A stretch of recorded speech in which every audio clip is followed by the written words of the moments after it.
Hello students, मैं आप लोगों को इस वीडियो में शंकु के बारे में बताने वाला हूँ। शंकु को शुरू करने से पहले मैं आपको थोड़ा सा बेलन के बारे में बता देता हूँ, क्योंकि बेलन के टॉपिक से ही शंकु का क्या हुआ है, निर्माण हुआ है।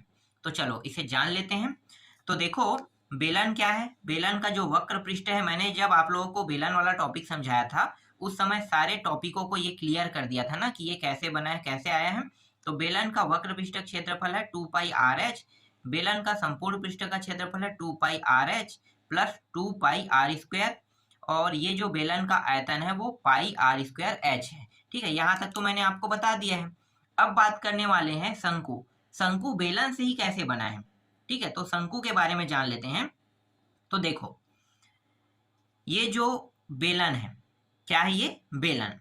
ठीक, अब इस बेलन को मैं इसे हिस्सों में बांट देता हूं। इस तरह से बीचों बीच एक हिस्सा और इस तरह से बीचों बीच एक हिस्सा।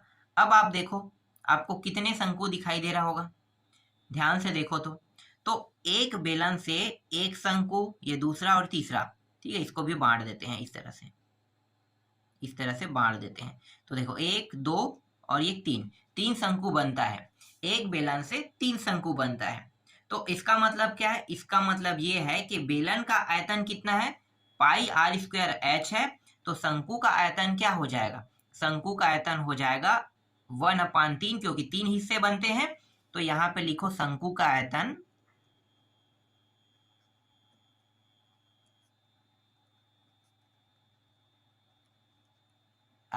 बराबर 1/3। ठीक है, ये 1/3 क्यों हो रहा है, क्योंकि ये तीन हिस्से बन रहे हैं, किससे, बेलन से। और इसके साथ गुणा क्या कर देना है, ये बेलन का जो आयतन है, बेलन के आयतन का 3 भाग बनता है। तो इसके जो एक भाग है क्या कहलाएगा, शंकु ना। तो 1/3 πr²h, ये इसका सूत्र है, शंकु का सूत्र। समझ में आया शंकु। ठीक है, अब देख लेते हैं शंकु के वक्र पृष्ठ का, देख लेते हैं शंकु का वक्र पृष्ठ का क्षेत्रफल देखते हैं।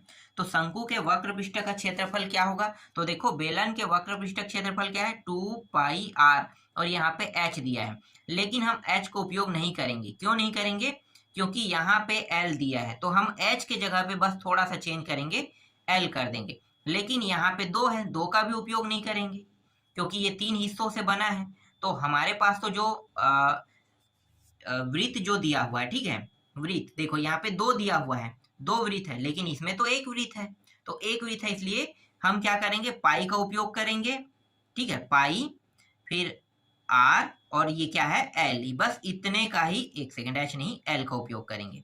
ठीक है, πr/l का ही उपयोग करेंगे। ये शंकु के वक्र पृष्ठ का क्षेत्रफल है।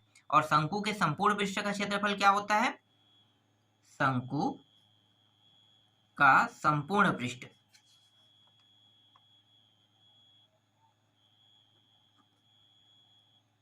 संपूर्ण पृष्ठ का क्षेत्रफल होगा, ये जो πr/l है ना, इसका उपयोग करेंगे। तो कर लो πr/l। ठीक है, प्लस करेंगे, और ये क्या है, ये एक वृत्त है, तो वृत्त का उपयोग करेंगे। तो ये हो जाएगा πr², इसका हम उपयोग करेंगे। देख लो, ये जो वक्र पृष्ठ है, शंकु का वक्र पृष्ठ क्षेत्रफल, इसका तो उपयोग कर रहे हैं, और साथ ही साथ ये क्या बना है, नीचे में सिर्फ एक वृत्त है।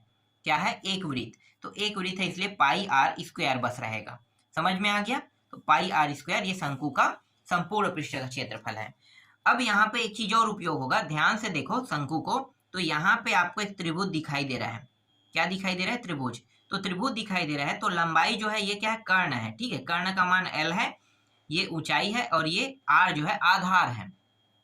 तो यहाँ पे हम l का मान क्या रख सकते हैं, l का मान पाइथागोरस प्रमेय है, वही है और कुछ नहीं है। ठीक है, h का वर्ग प्लस r का वर्ग, ये पाइथागोरस प्रमेय है। पाइथागोरस प्रमेय के सूत्र बस को आपको समझना है। बाकी मान जो है हर जगह चेंज होते रहता है। कई जगह ये b रहेगा, h रहेगा, l रहेगा, इस तरह से चेंज होते रहता है। तो बस आपको ये जानना है कि इसमें जो सूत्र में होता है ये क्या है, ये मान बदल सकता है, ये कर्ण है। ठीक है, ये क्या है, ऊंचाई है।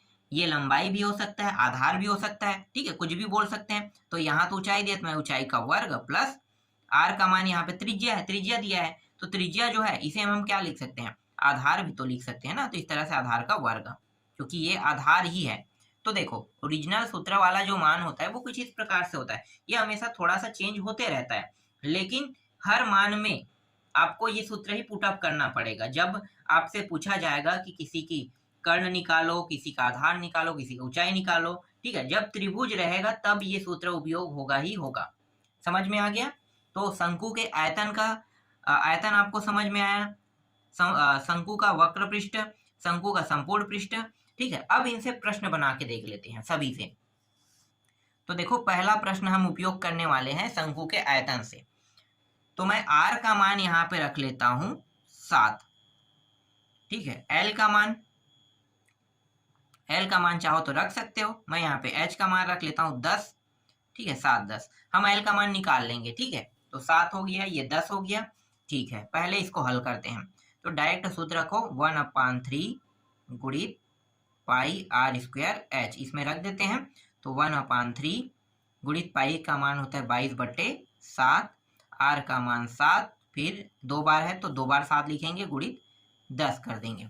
7 और ये 7 कट गया, ठीक है। 7 और 7 कट गया। इसके बाद है यहाँ पे कितना है 22 7 10, गुणा कर दो सभी को, और उसके बाद 3। तो देखो कितना आ रहा है, ये हो जाएगा 70, और 7 दूनी 14 का 4, हासिल आई 1, 7 दूनी 14 1 15 15, और ये 0, ठीक है, इतना। और यहाँ पे आ रहा है 3, इसको भाग दे देते हैं, दशमलव में आएगा मान तो दशमलव में लेंगे। 3 पंचे 15, 3 एकम 3, 3 तिया 9, फिर दशमलव में आ रहा है, फिर 3 तिया 9, इसी तरह से 3 3 जाते रहेगा। तो कितना आ गया, इतना आ गया। और ये मान किस में लिखेंगे, हम इसे मीटर में ले रहे हैं ना, ये मीटर है, इसको भी मीटर में रखते हैं। तो ये क्या हो जाएगा, मीटर का 3 घात। 3 घात ही क्यों आ रहा है मीटर का 3 घात, तो देखो r कितने बार है, 2 बार, और h कितने बार है, 1 बार, और ये सभी किसमें, गुणा में है। तो 1 मीटर यहाँ पे हो जाएगा, ये 2 बार है तो मीटर मीटर मीटर स्क्वायर, और 1 बार और मीटर होगा तो मीटर का 3 घात हो जाएगा। ये क्लियर हुआ, ठीक है। आयतन में हमेशा घात जो है वो 3 होता है, याद रखना। चाहे आप सेंटीमीटर में लिखो, चाहे मीटर में लिखो, चाहे mm में लिखो, लेकिन आयतन जब भी निकालोगे तो घात कितना होगा, उसमें 3 होगा, इसलिए यहाँ पे घात 3 आया है, ठीक। क्षेत्रफल में हमेशा 2 घात होते हैं, याद रखना इसको भी। चलो यहाँ पे मैं दिखा देता हूँ आपको इसको सॉल्व करके। क्षेत्रफल, तो शंकु का वक्र पृष्ठ पहले देखते हैं। वक्र पृष्ठ का सूत्र क्या है, देखो पाई आर एल है ना। चलो पाई आर एल, लेकिन पाई आर एल, एल का मान तो हमें पता नहीं है, तो क्या करेंगे, पहले ये वाला सूत्र उपयोग कर लेते हैं एल का मान निकालने के लिए, कर्ण वाला, ठीक है, इसका उपयोग कर लेते हैं। तो ये जो एल बराबर एच का वर्ग प्लस आर का वर्ग दिया हुआ है, मान रख दो। एच का वर्ग कितना है, एच का वर्ग 10 का वर्ग है, और आर कितना है 7 है, मतलब 7 का वर्ग।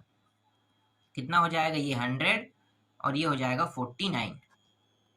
दोनों को आगे हल करेंगे, कितना होगा 149, ठीक है। 149 लिख लेते हैं, और ये अंडर रूट के अंदर ही रहेगा, क्योंकि ये 149 जो है किसी के भी पहाड़े में नहीं आता है, ठीक है, मतलब वर्ग नहीं बनाता है, तो यही रहेगा। तो हम इसका उपयोग कर सकते हैं, ठीक। चलो आगे देखो। इसके बाद ये थोड़ा सा टफ वाला टॉपिक मैंने ले लिया है ना, इसे थोड़ा आसान करना था मुझे। चलो कोई बात नहीं, हल ही तो करना है ना। तो तीसरा देख लेते हैं, शंकु। ये रहा शंकु, एक सेकंड, शंकु में क्या है, पाई आर एल है ना, पाई आर एल। पाई का मान कितना होता है 22/7, आर का मान 7, और 1 4 9, ठीक है, इस तरह से।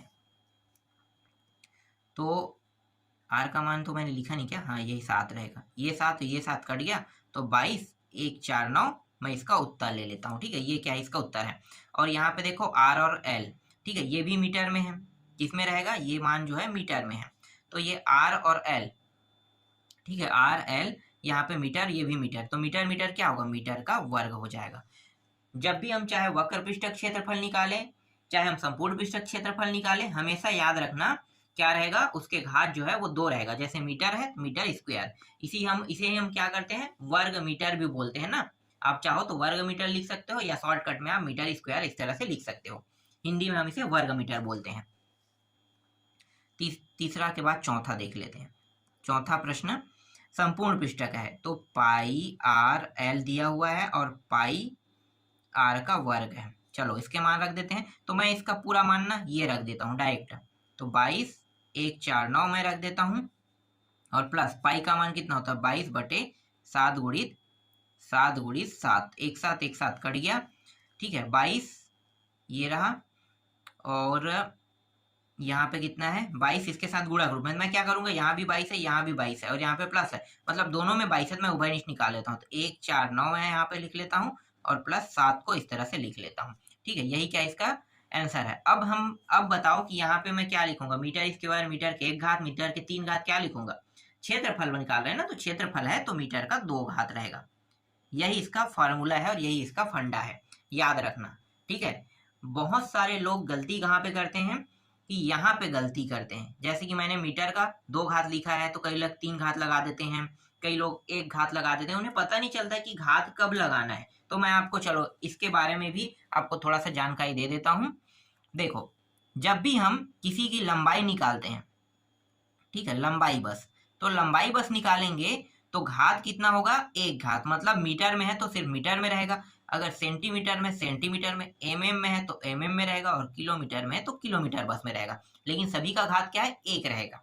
ठीक, जब हम क्षेत्रफल में आते हैं, क्षेत्रफल किसी का भी क्षेत्रफल निकालो तो लास्ट में आपको क्या लगाना है, अगर मीटर में दिया है तो मीटर का वर्ग, जैसे यहाँ पे मीटर दिया, अगर सेंटीमीटर होता तो क्या लिखते, सेंटीमीटर का वर्ग लिखते हैं, किलोमीटर में एमएम में होता है तो एमएम का वर्ग लिखते हैं, और किलोमीटर में होता है तो किलोमीटर का वर्ग। देखो 2 घात ये क्षेत्रफल के लिए है, और आयतन, आयतन का 3 घात होता है, तो मीटर का 3 घात, सेंटीमीटर का 3 घात, एमएम का 3 घात, और किलोमीटर का भी 3 घात। तो आयतन में 3 घात होता है, इसके बाद चौथा घात वाला कुछ बना नहीं है।